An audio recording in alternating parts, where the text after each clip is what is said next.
el mensaje que Dios puso en mi corazón, que Dios habló a mi vida para compartir con ustedes es acerca de la influencia del pueblo en el reino, específicamente donde Jesús en el Sermón del Monte, en Mateo capítulo 5, ahí tienen ustedes el título, donde Jesús nos llama a nosotros, a sus seguidores, a ser la sal y la luz del mundo. Pero antes de entrar en ese detalle de cómo ser sal, porque estoy seguro que muchos de ustedes un montón de veces hemos leído ese capítulo, han predicado sobre cómo hacer la sal y luz, Jesús, unos versículos antes, explica un poquito cómo deberíamos de ser, ¿entienden? Entonces vamos a entrar más adelante sobre la influencia que nosotros como creyentes debemos de ejercer en el mundo, en nuestros hogares, en nuestros trabajos, en nuestra universidad, en lo que tengamos que hacer, amén. En el Sermón del Monte, quiero enfocarme un ratito ahí antes de entrar en la sal y la luz. Jesús describió las características que deseaba en sus seguidores. Y eso era exclusivamente para sus seguidores porque el mundo no comparte los mismos valores morales que Jesús enseñó. ¿Entienden? Describió las características que deseaban sus seguidores y dijo que Dios bendice a los que las reflejan en su vida. Todos acá nos consideramos seguidores de Cristo, ¿verdad? Discípulos de Jesús. ¿Qué hace un discípulo? Sigue los pasos de su maestro, hace lo que le enseña de su maestro. Entonces muchas veces nosotros decimos ser seguidores de Jesús, de Cristo, pero muchas veces no ejercemos influencia sobre la vida de las demás personas. O no reflejamos lo que Jesús escribió en el Sermón del Monte en las personas y aún en nuestra propia vida. Entonces ese es el peligro que enfrentamos nosotros como creyentes. Es por eso que quiero que entendamos hoy y salgamos de acá llenos del Espíritu de Dios, que realmente seamos personas influyentes en la vida de los demás. Amén. Cada bienaventuranza es casi una contradicción directa de la manera que la sociedad piensa y vive. Y vamos a ver enseguida eso.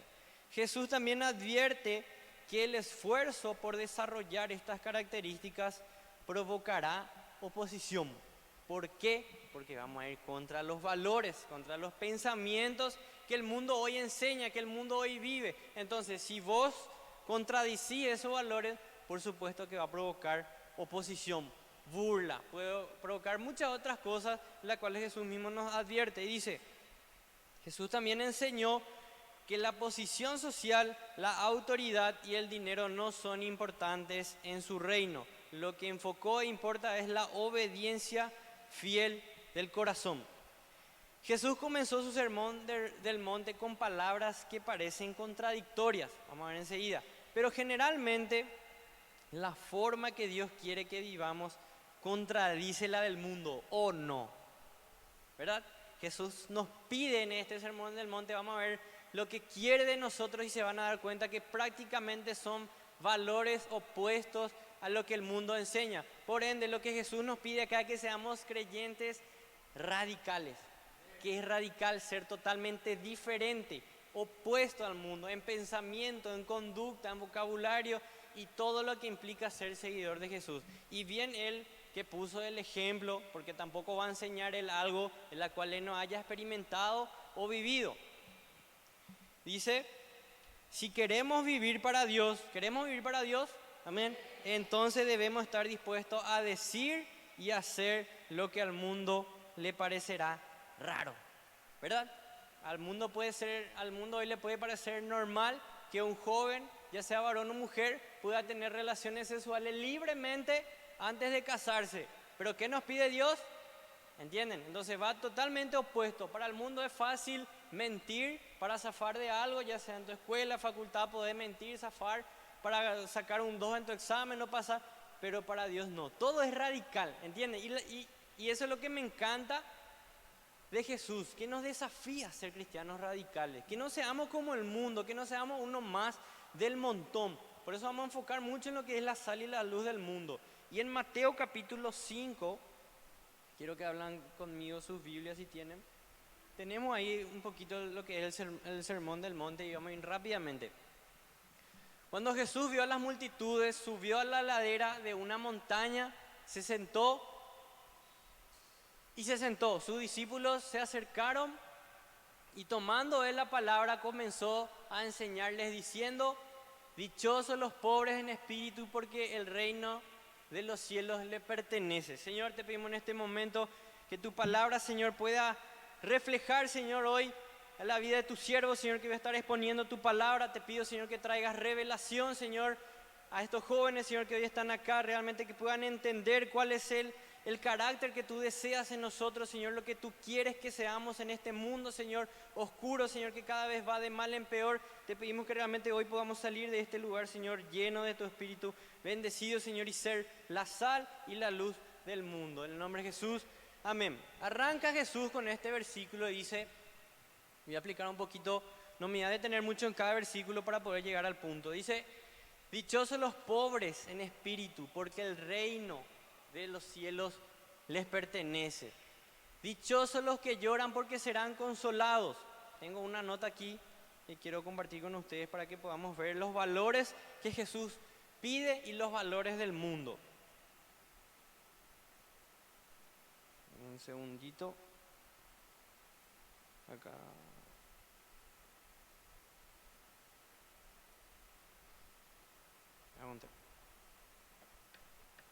Bueno, el primer versículo, el 5:3, puedes volver, Mati. Dice: dichosos los pobres en espíritu, porque el reino de los cielos les pertenece. Dice. Darse cuenta que uno necesita de Dios significa ser dichosos. Es la Reina Valera nomás. Los pobres en espíritu.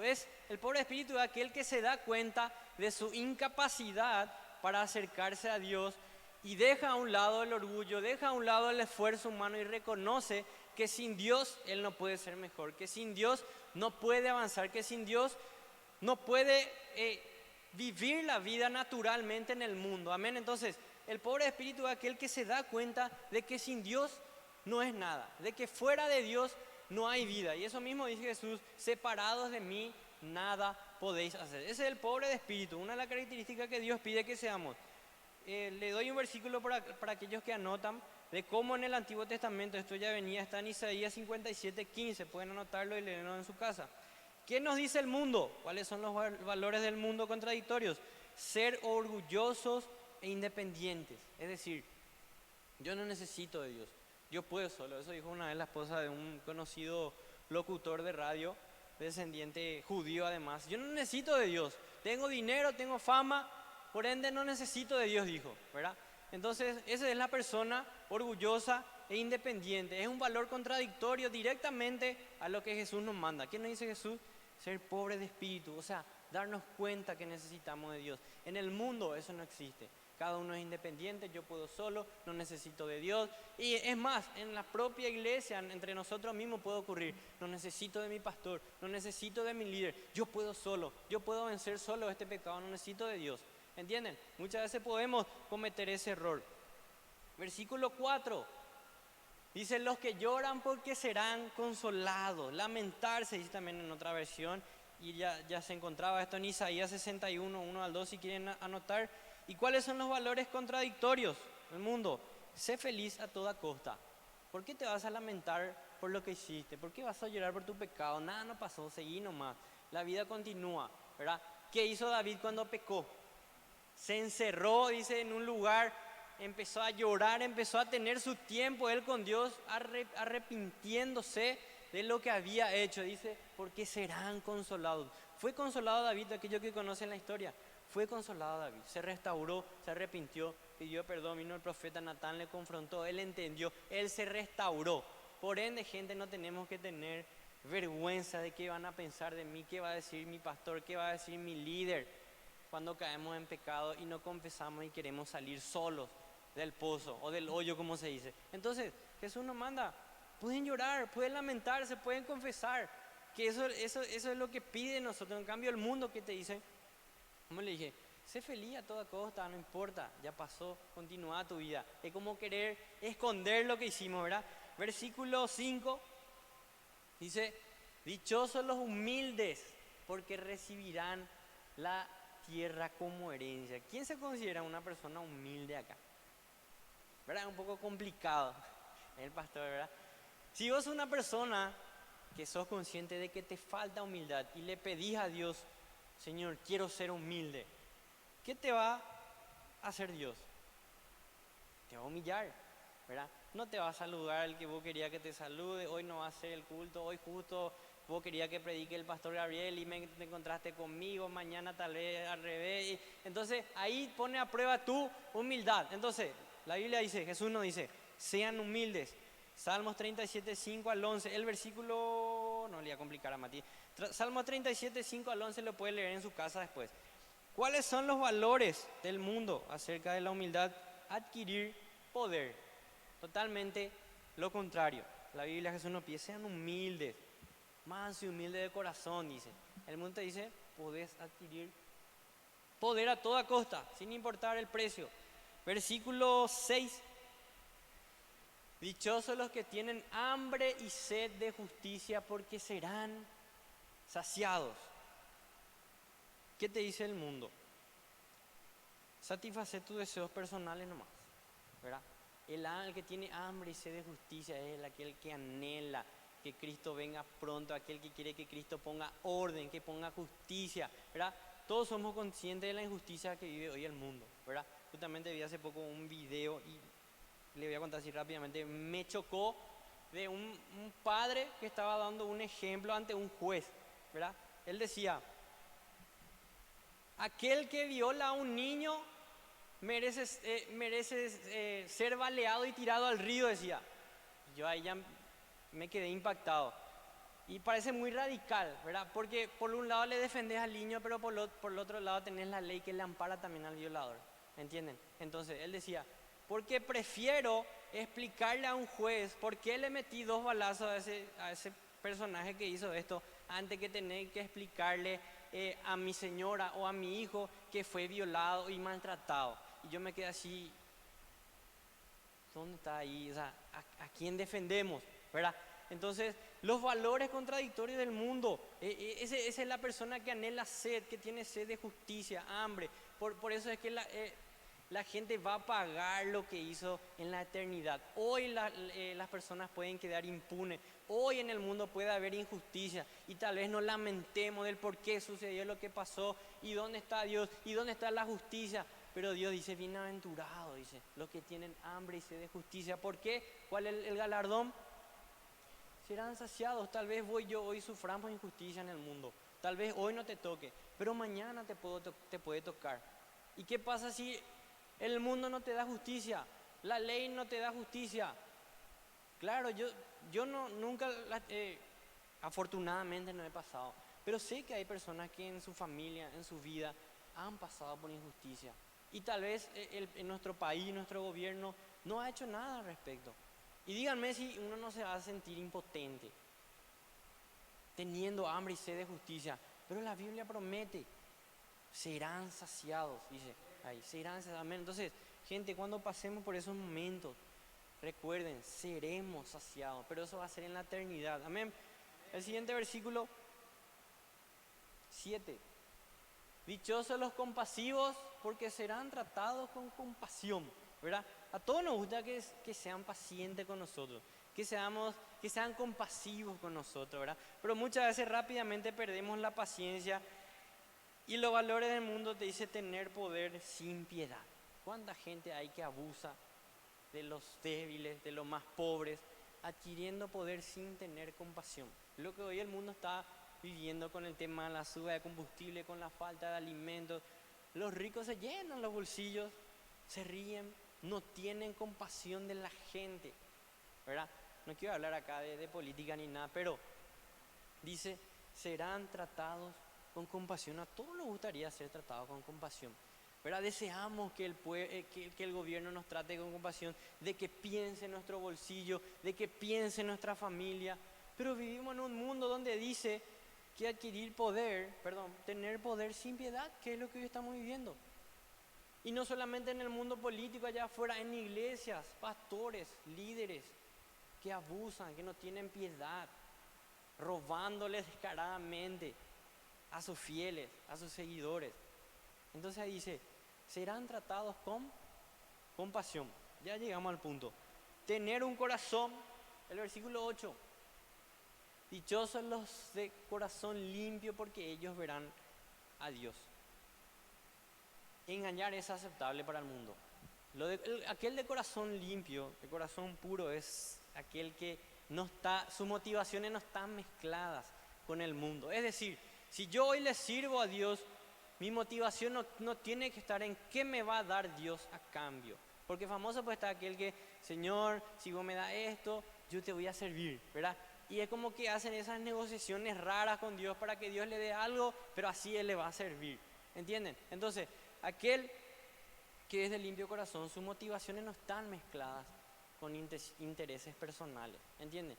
Yo no soy un líder, yo no soy un pastor, yo no soy esto, no hago esto por Dios, no hago esto para recibir algo a cambio. ¿Entienden? Yo sirvo porque Dios me pide y sé que mi recompensa está en la eternidad, pero yo sirvo en el reino. Lo mismo es que si yo hoy le quiero servir a mi esposa, no voy a tener un interés detrás. Yo hoy le voy a llevar, famoso hacemos esa broma, ¿verdad? De llevarle a cenar a algún lado para que ella me dé otra cosa. Pero eso más allá de la seriedad y de verdad, son más que bromas y dicho porque no hay un interés. Yo no le voy a llevar a mi esposa a cenar para que ella me compre algo o viceversa. Ella no me va a dar algo a mí para que yo le compre lo que ella me pidió. Yo le sirvo, yo le amo sin un interés de por medio. Lo mismo, yo le sirvo a Dios, yo le amo a Dios, yo trabajo en su obra sin tener una motivación equivocada de qué yo gano con esto. Es el de limpio corazón. ¿Y cuál es el máximo galardón? Verán a Dios. Y aquel que ve a Dios en espíritu es aquella persona que lo ha encontrado todo en la vida, que ha ganado todo, amén. Entonces, gente, seamos limpios de corazón. Las cosas que hagamos para Dios, dejemos a un lado el que gano yo. ¿Entienden? Humanamente, materialmente, Jesús nunca le prometió fama, Jesús nunca le prometió dinero, Jesús nunca le prometió lujos a sus discípulos. Es más, le advirtió, serán perseguidos, tendrán aflicciones. Pero yo, dice, he vencido al mundo. Pablo habla de la corona que él iba a recibir. Él dice, he terminado la carrera y ahora me espera la corona. Pero eso hoy le dije a los muchachos, estábamos hablando de eso, salió un tema.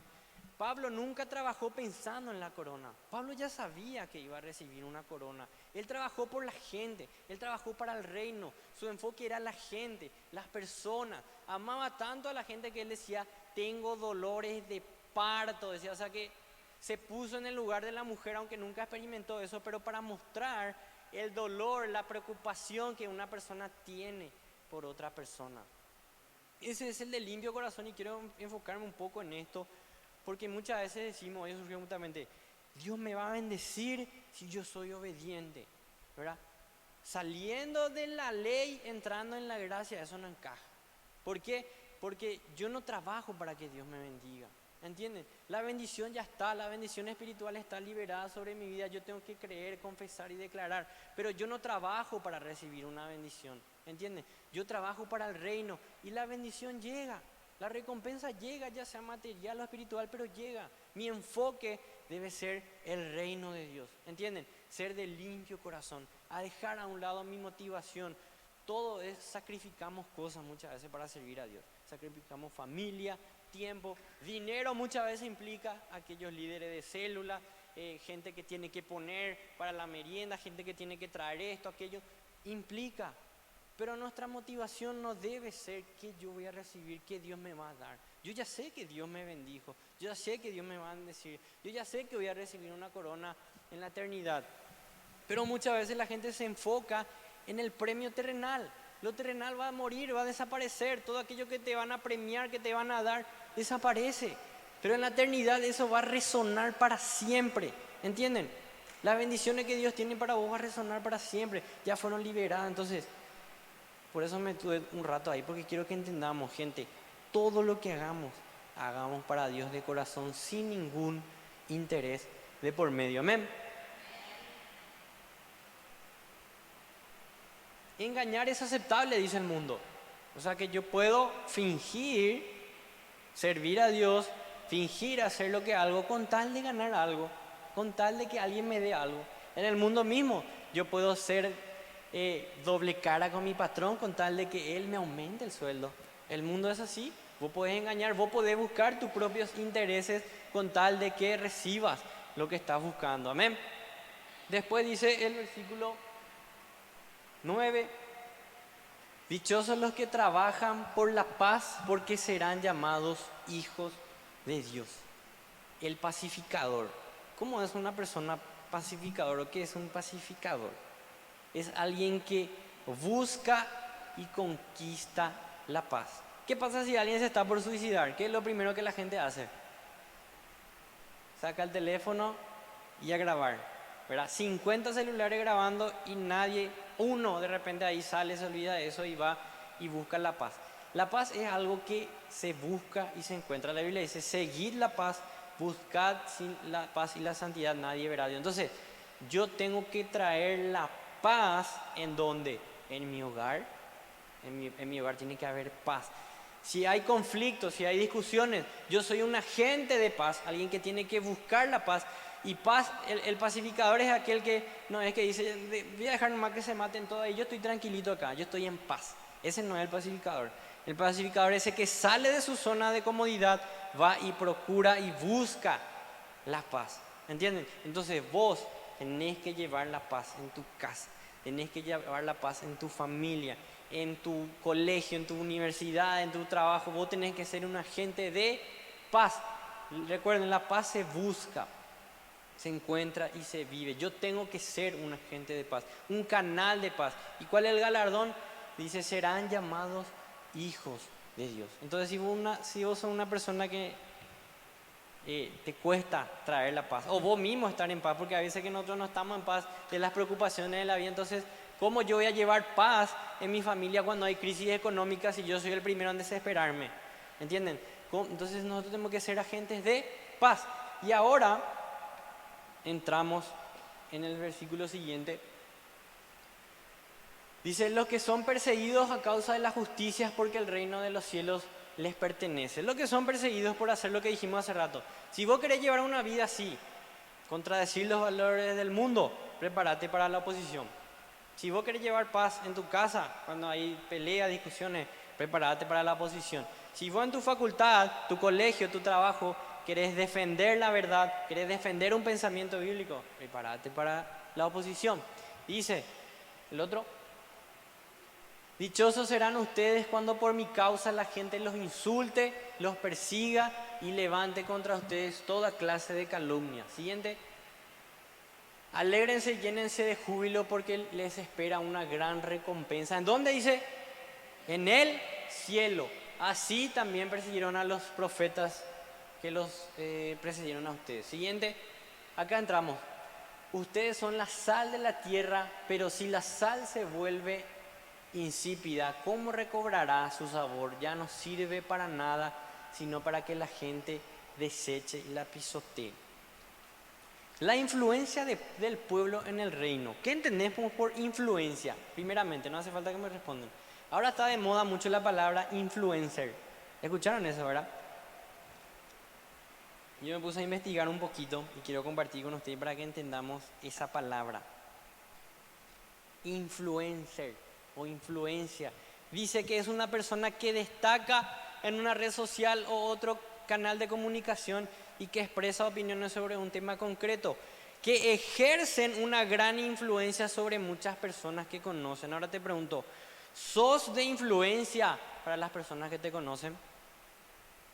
¿Sos de gran influencia para aquellas personas que te conocen en tu colegio, en tu trabajo, en tu escuela, donde sea? ¿Sos de influencia o te dejas influenciar por los otros? Que es otra cosa muy diferente. Entonces, una gran influencia sobre personas que la conocen. Todo esto que acabamos de leer es porque marca una diferencia y porque un creyente influencia a los demás a hacer estos pasos que acabamos de ver. ¿Entienden?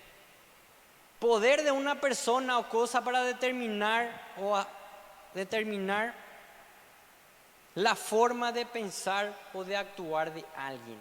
Poder, eso dice la Biblia, que nosotros tenemos poder del Espíritu de Dios para llevar a cabo todo esto. Entonces, si vos querés ser una persona que influencia, tenés que pedirle a Dios la autoridad y el poder del Espíritu Santo para ejercer esa influencia. Porque si no es fácil dejarte influenciar por el mundo. Yo te digo por experiencia, muchas veces he estado en círculos, en amigos donde no son creyentes y en menos de 2 minutos ya me dejé influenciar por todo ello antes de que yo le influencie a ellos. Todos hemos pasado por eso, ¿entienden? Nosotros somos llamados a influenciar en el mundo. Dice, hay muchas personas que han influenciado a lo largo de la historia, que han dejado su marca, su huella en el mundo. Nosotros como creyentes somos llamados a dejar un legado, a dejar una huella en el mundo, en nuestros hijos, en nuestra familia, en nuestros seres queridos, que sepan que nosotros fuimos personas influyentes. Para mi hijo, eso estaba compartiendo la vez pasada, él tiene que ver que para mí es importante estar acá, que para mí es importante servir a Dios. Yo tengo que ser de influencia para él, para que cuando él tenga sentido común, para que cuando él tenga la opción de elegir, él elija lo que para mí alguna vez fue importante, que es servir a Dios. ¿Entienden? Si yo no soy de influencia para mi hijo, él no va a hacer lo que yo hago. Si yo no quiero venir a la iglesia, él no va a venir a la iglesia. Si para mí es más importante un partido de fútbol, si para mí es importante otra cosa hacer antes que venir a servir a Dios, para él va a ser importante también. Si para vos no es importante ser de influencia en donde vos estás, las demás personas tampoco se van a interesar por Dios. Si vos no marcás presencia, como se dice, si vos no marcás territorio, las personas no van a conocer a Cristo. ¿Entienden? Hay muchas personas, les cito más rápidamente, Albert Einstein, Cristóbal Colón, Martin Luther King, Hitler. Acá quería llegar. Vos podés ser dos tipos de personas: una persona que influencia positivamente y una persona que influencia negativamente. Lastimosamente es así. Todos nosotros tenemos el don y la capacidad porque Dios nos pidió que seamos la sal y la luz. ¿Qué quiere decir eso? Que todos tenemos la capacidad de influenciar. El tema es, ¿soy de influencia positiva o de influencia negativa? Muchas veces ya he escuchado, no, ese es de mala influencia. ¿Ya escucharon eso? ¿Verdad? ¿Cuántas personas con talentos, con dones, con capacidad para liderar han usado su liderazgo y su influencia para destruir vidas? Responsables de miles de muertes usaron ese talento para, me refiero por ejemplo a este dictador que llevó a la muerte a más de 17 millones de personas. El responsable principal del holocausto judío utilizó su influencia negativamente. Eso mismo podemos cometer dentro de la iglesia. Influenciar de manera negativa. No me gusta a mí la alabanza hoy, no me gustó, no me gusta el horario. Empezamos a influenciar negativamente en la vida de tu discípulo, en la vida de la iglesia, y podemos contaminar. O tenemos la opción de influenciar positivamente. No se cantó mi música favorita, bueno, ya está, disfruto de la música que se cantó hoy. Y no hace falta que dé muchos ejemplos de eso porque ya sabemos. El tema es, no tenemos excusa de no decir yo no tengo el don, yo no tengo el talento. Porque Jesús le dijo esto ¿a quiénes? A los líderes religiosos, a los maestros de la ley religiosa, a los fariseos. ¿A quién le dijo? A sus seguidores, a sus discípulos. A vos y a mí nos dejó en la palabra que tenemos que ser la sal y la luz. Por lo tanto, vos tenés el talento, la capacidad de influenciar. Amén. Tenemos que aprender a influenciar en la vida de los demás. Seguimos. La sal, dice, permítanme, dice, la sal apunta a nuestro carácter y posee algunas características bien específicas, específicamente 3 funciones, las cuales Jesús usó para enseñarnos. La sal primeramente da sabor. En primer lugar dice, una comida sin sal no es rico, ¿verdad? Aunque hay gente que por salud, por tema de dieta, come comida sin sal. Pero para mí no es rico comer una comida que no tiene sal, ¿verdad? Para ustedes tampoco, ¿verdad? Dice, la sal da sabor. En primer lugar, la sal da sabor a la comida. Nosotros los cristianos, usa esta analogía Jesús para darnos a entender que damos sabor al mundo. Cuando la iglesia está manifestando la naturaleza santa del reino, ella manifiesta su sabor para convertir este mundo más agradable. Una iglesia sin sal no influye. Líderes que no tienen influencia en la vida de sus discípulos, de la gente, no da sabor, no pasa nada. Amén. Entonces dice, pero si nuestras actitudes son las mismas de aquellos que están afuera, no hará ninguna diferencia. Este sabor no es, dice, contar chistes, hablar cosas lindas porque la gente esté más feliz. Este sabor es la presencia del Espíritu Santo en la vida de cada uno de nosotros. Entonces, es la presencia del Espíritu Santo la que nos va a llevar a influenciar en la vida de los demás, a marcar una diferencia. Eso también no es algo que se alcanza individualmente. Es el cuerpo de Cristo que tiene que encargarse de traer la presencia del Espíritu en todo lugar que estemos. Amén. En tu célula vos llevas la presencia del Espíritu Santo. Cuando viene una persona nueva a la iglesia, todos ustedes representan a Cristo. Traemos la sal, traemos la presencia del Espíritu Santo. Amén. Cuando la iglesia se reúne, la sal se manifiesta dando sabor a todos los que se aproximan y congregan. Este sabor solo se siente cuando hay comunión, en relacionamiento y atmósfera. Hay gente que vos le invitáis, viene a la iglesia, le gusta cómo le reciben, cómo le hablan cuando le invitan, y después vos te vas y le preguntás en su casa, ¿y qué aprendiste de la Biblia? Y no se va a acordar. ¿Sabe qué se va a acordar? De lo que nosotros le dimos, de cómo le recibimos, de cómo le saludamos, de cómo le abrazamos. Y va a decir, ese lugar me gusta porque ahí me tratan bien, porque ahí me hablan bien, porque ahí se preocupan por mí, porque ahí oran por mí. ¿Qué está haciendo ahí? Siendo sal. Tal vez no aprendió nada en lo que se habló, pero esa persona siente una atracción. Y eso somos nosotros. Tenemos que atraer, que la gente le guste venir acá, que dé gusto, que se sienta cómodo. Después va a aprender la palabra de Dios, después Dios va a ir transformando su vida, va a tratar con él, pero nosotros tenemos que encargarnos de atraer, no de alejar, porque si esa persona nueva viene y te conoce, ay, ¿qué hace acá fulano? La pasada le vi ahí fumando, tomando, diciendo malas palabras. ¿Será que esa persona es sal? Perdió toda autoridad, justo era para la edad de su célula y ahora va a ser su discípulo. ¿Será que va a tener autoridad sobre él, siendo que no fue de influencia? No va a tener, ¿entienden? La sal también produce sed. En segundo lugar, la sal nos lleva a tener sed, ¿verdad? ¿Cuántas veces hemos, comido pororó con mucha sal o algo y automáticamente queremos tomar agua o gaseosa, ¿verdad? ¿Cuántas veces hemos, comido algo salado y lo primero que queremos era agua? Cuando expresamos la sal como iglesia, las personas que están cerca de nosotros comenzarán a sentir el anhelo del Señor, que es lo que acabamos de decir, ¿verdad? Van a sentir una sed de la palabra de Dios después de que vos y yo fuimos parte de que esa persona venga acá porque le gusta. Amén. Dice, el propósito de la sal debe despertar la sed por Dios en otras personas.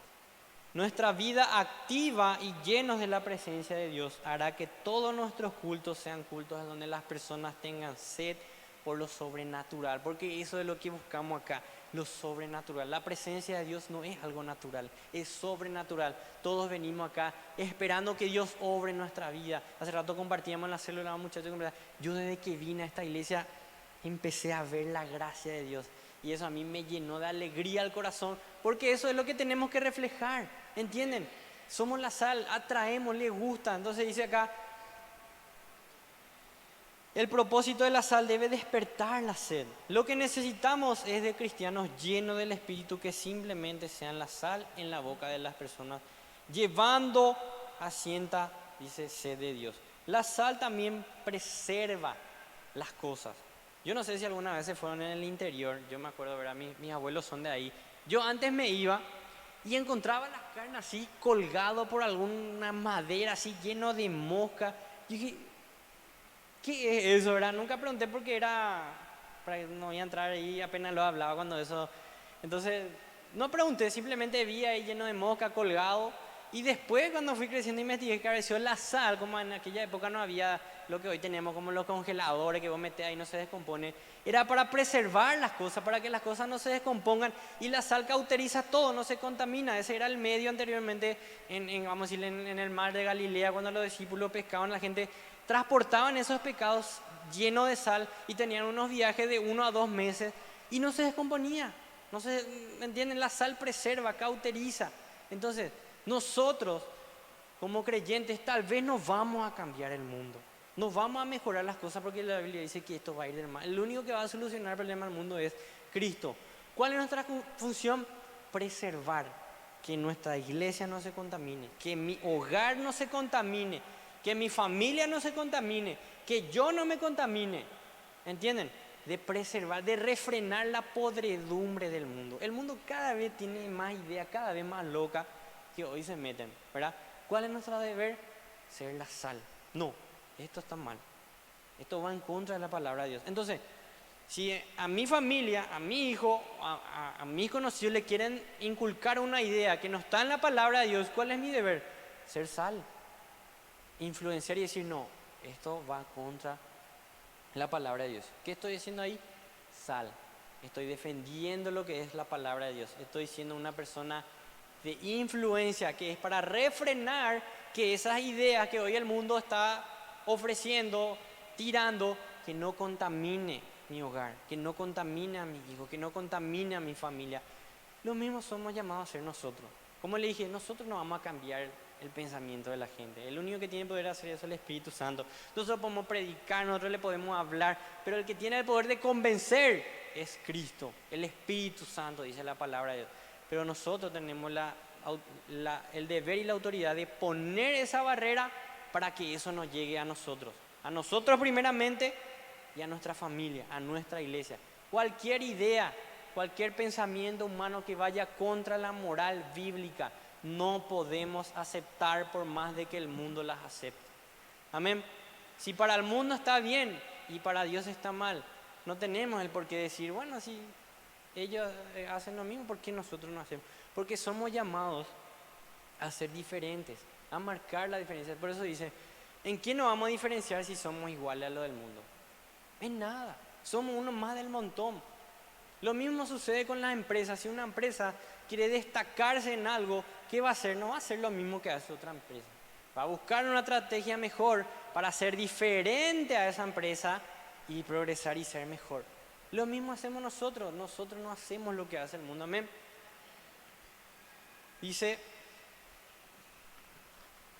hoy si el mundo, y de hecho que se está pudriendo, en gran parte, la gran responsabilidad es de la iglesia que no esté. La responsabilidad, dice, en gran parte de la responsabilidad es de la iglesia que no esté salado, no están evitando que las cosas se pudran. Yo me acuerdo que cuando se quiso aprobar la ley del aborto acá en nuestro país, fueron pastores referentes de nuestro país, fueron hasta el Congreso y tuvieron su tiempo de exponer el por qué eso no se debería de aprobar acá. Y eso es ser sal. Cuando el mundo quiere implementar algo, como le dije, cuando hay ideas locas que quieren entrar, nosotros tenemos la responsabilidad de decir, esto no está bien. ¿Por qué no está bien? No es porque a mí me gusta o no me gusta, es porque la palabra de Dios lo contradice. Entonces hay un problema cuando nosotros como iglesia, como jóvenes, como creyentes, no estamos siendo salados. ¿Entienden? Como la iglesia debemos estar presentes y activos porque sabemos que las cosas siempre irán de mal en peor, ¿verdad? Pero es ahí en donde la sal y su función de preservar entran en acción. El mundo se va a ir a la B, pero nosotros tenemos que preservar lo que Dios nos dejó en su palabra. No es fácil, obviamente. Como le dije, esto provoca oposición, provoca burlas, provoca un montón de cosas que por supuesto no nos gustan. ¿A quién le va a gustar que por la calle o en tu facultad? Muchos de acá están en colegios no cristianos, ¿verdad? ¿Qué va a pasar si tu profesor dice, en la filosofía enseña que Dios no existe? ¿Te va a gustar eso? ¿Te va a chocar? Y justo te pregunta, ¿vos crees en Dios sí o no? Y te dice sí, y se burla de vos. ¿Cómo te vas a sentir? Por supuesto que mal. El mundo hace lo mismo. Si vos querías decir, no, yo me voy a casar y después voy a tener relaciones sexuales, prepárate. No, yo soy honesto en mi trabajo, yo no voy a robar, voy a cumplir y a llegar ahora, no, yo no. Prepárate. No, yo no voy a mentir, yo voy a ser honesto, por más de que tenga que hacer las cosas, voy a hacer, prepárate. Eso es ser un discípulo radical, eso es ser sal. Refrenar la podredumbre que el mundo hoy con todo nos está viniendo encima. Dice, el Señor entonces nos dejó un mensaje tan importante para que podamos ser un cuerpo que activo. La sal es algo fundamental para nuestras vidas hoy, pero en el ámbito espiritual es aún mayor entender lo que Cristo vino a mostrarnos para ser esa sal. Por algo usó Jesús esta analogía de la sal, para mostrarnos que no somos uno más del montón. Dice, la sal da sabor, fuimos llamados a traer sabor a este mundo. ¿Cómo hacemos eso? El amando cada culto, cada día, por la presencia de Dios para poder traer vida y sabor a nuestros cultos, células, lugar de trabajo, familia. Recuerden, yo traigo a mi familia esto, yo traigo a mi hogar, yo traigo a mi trabajo, yo traigo en mi entorno donde me toque estar, yo tengo que traer, yo tengo que mostrar, yo tengo que salar, ¿entienden? Amén. La sal produce sed y nuestras vidas producen en las personas una sed ¿en qué? En lo espiritual. Pero solo si estamos actuando como sal. Dice, muchos cristianos ni saben lo que el Señor les llamó a hacer. Sabemos lo que el Señor nos llamó a hacer. Sabemos cuál es el propósito de Dios para nuestras vidas. Esto no es, dice, algo que se cumple solo, se cumple con el cuerpo unido. La sal preserva y cuida de las cosas para que no se pudran. Eso es nuestra responsabilidad hoy. El mundo está perdiéndose y es ahí donde la iglesia entra como sal a preservar las cosas. ¿De quién? De Dios. Los principios y la vida de la iglesia es nuestra responsabilidad cuidar, ¿verdad? Por eso es que me encanta como en los cursos, en las células, palabra de Dios está siendo liberada para que nosotros podamos entender esto. ¿Para qué? Para que cuando vos salgas afuera, la gente no te quiera meter cualquier cosa en la cabeza. Porque acá es fácil ser cristiano, Dios te bendiga, voy a orar por vos, todo un ambiente de comunión. Pero ¿sabes dónde está la prueba? ¿Dónde tenés que salar? Afuera. Y ahí es el desafío de cada uno de nosotros. Salar, ser de influencia. Yo le digo, gente, ustedes que son más jóvenes, aquellos que van a la escuela, aquellos que van a la universidad, aquellos que están en un entorno donde hay muchos jóvenes de su edad que no conocen a Cristo. Ese es un campo, ¿cómo diría? Es un campo precisamente donde ahí tienen que salar, donde ahí tienen que sembrar, para que después llegue el tiempo y puedan cosechar y la gente pueda acercarse a ustedes por el anhelo que ustedes tienen del Señor. Yo quiero ser como ella, yo quiero ser como él. Mira cómo ella tiene 12, 13 años y hoy es el líder de célula. Yo quiero ser como ella. Voy a irme a su iglesia, voy a visitar. Y acá van a conocer y acá nos van a encontrar.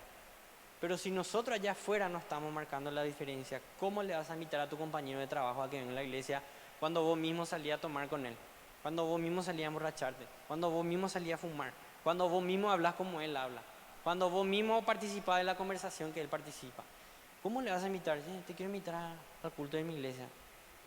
Vos te vas a la iglesia, seguramente se va a sorprenderlo, ¿verdad? Entonces yo le digo como experiencia, gente, porque muchos errores he cometido en mi vida, muchas amistades he perdido y he perdido autoridad para invitar. Hoy yo hablo con esa gente, pero tengo tanta vergüenza de decirle, vení para mi iglesia, porque me conocía en el pasado y sabe lo que hacía y sabe lo que decía. Perdemos la autoridad. Obviamente soy llamado, yo soy un hombre restaurado, tengo a Cristo en mi corazón, pero es difícil recuperar terreno cuando nosotros mismos por decisiones equivocadas la embarramos. ¿Cuántas familias pudieron haber llegado acá por gente que tomó malas decisiones, pudo influenciar en la vida de su familia para que conozca a Cristo y han tomado malas decisiones? Yo lo he hecho, no le juzgo y no le culpo a nadie. Pero cuando entendemos la gracia, cuando entendemos que somos hijos de Dios, los hijos permanecen en casa, son de influencia a la familia, a la sociedad. Si nosotros no somos de influencia allá afuera, no tenemos autoridad para querer convertirle a alguien o querer enseñarle o querer traerla. ¿Entienden la importancia de lo que Jesús nos dejó acá? ¿Entienden? Dice, para ir terminando, si un condimento no tiene sabor, no sirve para nada. Si los cristianos no se esfuerzan por afectar al mundo que los rodea, seremos de poco valor. Debemos marcar la diferencia y afectar positivamente a las personas. Si vivimos para Cristo, brillaremos como luces y mostraremos a otro cómo es Él. Esa es nuestra tarea hoy. Mostrarles a otro cómo es Cristo. Cómo yo le muestro. No es abriendo mi Biblia y diciéndole, mira, Cristo es así. No, yo puedo reflejar el carácter de Cristo a otra persona. Yo puedo influenciar en la vida de otra persona sin necesidad que yo abra mi Biblia, mi trabajo. La gente puede percibir que yo soy un hijo de Dios. A eso tenemos que llegar. Después no vamos a tener oportunidad de abrir la Biblia y compartirle un pasaje a esa persona. Pero primero, nuestro testimonio tiene que ser de influencia para los demás. Amén. Yo sé que no es fácil, yo sé que Es fácil decir, para mí es tan fácil decir esto, pero a la hora de poner en práctica, mañana, lunes, trabajo, facultad, lo que sea, ahí es tu prueba mayor. Ahí es tu prueba mayor. Y ahí es donde tenemos que triunfar. ¿Qué tenemos que hacer? Pedirle al Espíritu Santo de Dios, ayúdame a influenciar, a ser diferente. Y también tenés que pedirle fortaleza para los momentos difíciles. Porque como te dije, vivir de esta manera, gente, provoca oposición. Yo simplemente ya aprendí nomás a superar y ya no me afecta lo que otros me dicen en cuanto a burla, pero yo trabajo en un entorno donde hay muchas personas seculares. Y voy, llego y me saludan, pastor, ¿te acordás? Vos cuando vos sos pastor, así me dicen, yo ya aprendí a superar. Pero si vos no estás preparado, si vos no le pedís al Espíritu Santo que te dé fortaleza, te aseguro que te vas a desanimar. Y te aseguro que vas a caer nomás otra vez. ¿Entienden? Entonces, somos llamados a ser discípulos radicales. Y por último, somos llamados a ser luz. ¿Qué hace una luz? Si acá se corta la luz ahora, todo oscuro, no se ve nada. Si yo agarro y prendo una linterna, voy a empezar a distinguir qué están haciendo. ¿Dónde está? Ahí está Pamela. Allá está Diego. Allá está Felipe. Pero si todo es oscuro, no distinguimos nada. Esa es la analogía que usó Jesús para determinar en el mundo. El mundo es oscuro, dice la Biblia, ¿verdad? El mundo va de mal en peor. ¿Qué hago yo como luz? Voy caminando por esa oscuridad para dos funciones. Primero, para que la gente pueda ver que hay una luz viniendo. Segundo, para que esa luz pueda iluminarme y mostrarme lo que está bien y lo que está mal. Mediante la luz yo distingo lo bueno de lo malo. ¿Entienden? Entonces somos llamados a ser sal y luz. La sal es para qué, recuerden rápidamente, preservar. Que la maldad, la idea del mundo no entra a mi vida, a mi familia y a nuestra iglesia. Preservar. La luz, yo como luz, como creyente, veo lo que está bien y lo que está mal en un mundo oscuro. Distingo lo bueno de lo malo. Veo si esa es una silla blanca o roja. ¿Me explico? Ese es nuestro deber, caminar por el mundo. La Biblia dice que no pertenecemos a este mundo, pero estamos llamados acá para ganar, para servir, para trabajar en el reino, para ser de influencia, para que otras personas puedan conocer a Cristo. Pero solamente con esa luz la gente va a ser atraída. No, yo creo que a nadie acá no le gusta la oscuridad total, ¿verdad? Cuando se va la luz, todos nos desesperamos, buscamos ya nuestra vela, linterna, lo que sea. ¿Y una luz dónde se pone? Si yo se va la luz y quiero poner una vela, no voy a ir a poner abajo de mi cama. ¿Dónde voy a poner? En un lugar donde se ve, donde yo pueda ver, caminar, tocar las cosas. Lo mismo, somos llamados a colocarnos como luz en medio del mundo. Dice la Biblia, en el lugar más alto, donde la gente pueda ver esa luz, donde la gente pueda percibir. Gente, el desafío es grande, pero si queremos trabajar en el reino, si queremos ser de influencia para el reino de Dios, somos llamados a ser sal y luz. Amén. Ese es el desafío que hoy Dios nos da a cada uno de nosotros. A empezar a cambiar tu manera de pensar, tu manera de vivir. El lunes, ya sea el lunes que empiecen las actividades normales, tenés una nueva oportunidad. ¿Podés fracasar? Claro que podés fracasar. Tal vez no te salió el lunes, te puede salir el martes. No te salió el martes, una semana puedes fracasar, la siguiente semana vas a ir mejorando. ¿Entienden? No es de una noche a la mañana, ahora sí ya entendí, me voy y te querés alocar, digamos. Puede caer. No se trata de tu esfuerzo, no es ahora voy a hacer. Tenés que decir, ahora declaro que el poder del Espíritu vive en mí, me da la capacidad para que yo pueda hacer. No es por mi propio mérito, no es por mi propia fuerza que yo voy a influenciar, es por medio del poder de Cristo. Pablo dice, en mí no hay nada bueno, decía, reconocía su humanidad, pero Cristo, en mi debilidad se perfecciona, ¿dónde? En el poder de Cristo, amén. Entonces, no ponga excusa, no, yo no sé hablar, yo soy débil. Jesús quiere usar esa debilidad para traer a otros a sus pies, amén.